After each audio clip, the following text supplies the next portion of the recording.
ni shule ya msingi Litapatile. Ipo katika halmashauri ya wilaya ya Madaba. Iko karibu sana na Songea vijijini.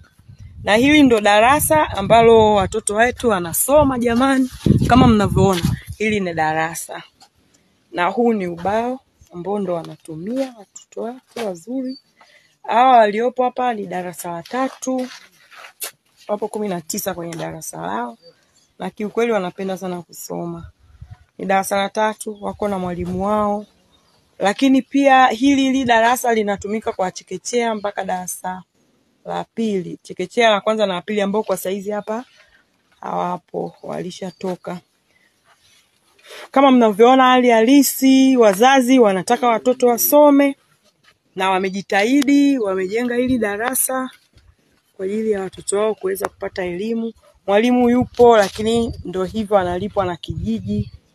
Analipwa na wazazi. Wazazi wenyewe wanajichangisha na wanamlipa mwalimu.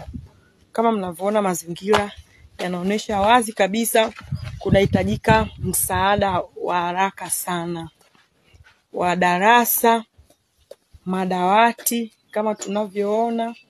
Haya ndo madawati jamani, madawati. Watoto wetu wanakaa haya. Ubao ndo ule. Kiti cha mwalimu ndo hiki hapa. Kiti cha mwalimu. Na sehemu kubwa niseme tu mwalimu ni kama anajitolea, lakini anahitaji support yetu.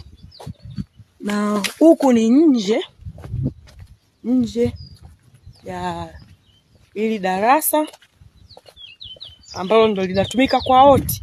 Chekechea, darasa la 1, darasa la 2 na darasa la 3 wote wanatumia chumba hiki kimoja. Wanalo eneo ambalo wanaweza wakajenga shule kama kutatokea na wadau wa elimu, watu wote wenye nia njema kuweza kujichangisha na kuwajengea, eneo lipo. Kwa hiyo maeneo sio changamoto, lakini pesa sasa za kujenga ndo shida ilipo. Haya, tulikuja kuangalia hapa na tunaondoka. Inshallah yoyote yule atakayejaliwa, tutaomba tusaidiane jamani, tuwaweke watoto wetu kwenye mazingira mazuri.